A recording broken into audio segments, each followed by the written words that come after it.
of those big decisions you want to make in your life? Those moonshot ideas or those grand plans that deep in your core you are desperate to realize? And sometimes, rather than running towards something, you are running from something, a job that is draining you, a home or neighborhood that no longer suits your life, or a relationship that you believe can't be salvaged. At Mountain Peak Strategies, we call all of these mountains. In fact, any challenge to overcome, opportunity to take, or change to navigate can be seen as a mountain. And the bigger you perceive the mountain, the bigger the gain or the loss, the more magnificent or scarier that mountain might look. All too often, we let fear stop us in our tracks. We decide to wait until some later date when it's the perfect time to head up that mountain and make the needed change. But let's be honest.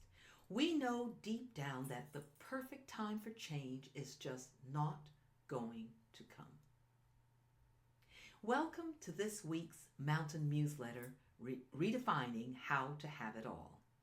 I am so pleased you're here. My name is Mozella Perry Ademiluyi, and each week I'll help you see more of who you can be and what you can do to have it all. Today, we will be transforming those fears that used to slow us or stop us dead in our tracks into fuel that propels us toward our mountaintop goals. So, here we go.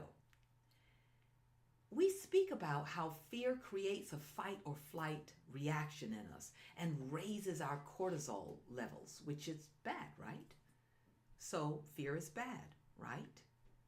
But fear is just another stressor.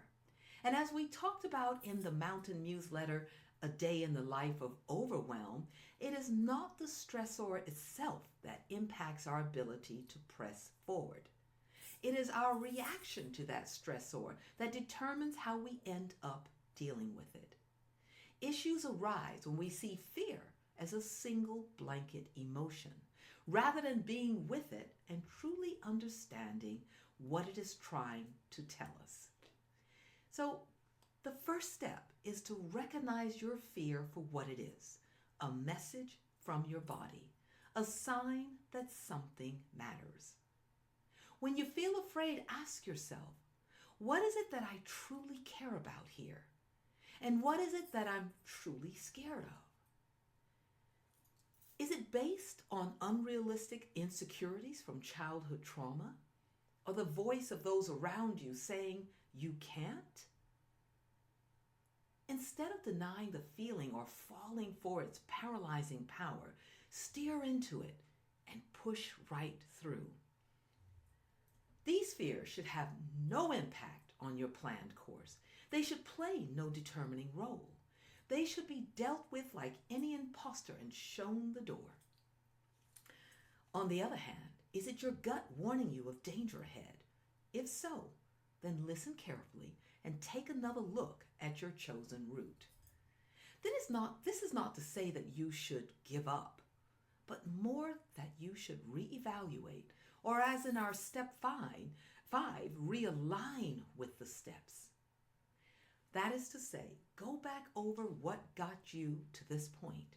Check your preparation work, your decisions, and the assumptions that you made along the way. Now, as you take another look with more information and experience, is there anything that you missed? Is there anywhere that you have taken a wrong turn? Is there anything or anyone else you may need to help you make it up your mountain? Someone or something that you previously overlooked? Often, it's not as cut and dry as gut versus insecurity. Still, it is only through being mindfully in the moment with yourself, acknowledging your feelings, and being non-judgmental that you can start to decipher the voices, differentiate one from another, and more clearly see the path forward. At the end of the day, feeling fear is not a bad thing. Panicking is. Besides, you have felt fear before. You have felt it. You have pushed through it, and you have succeeded in spite of it, maybe even sometimes because of it.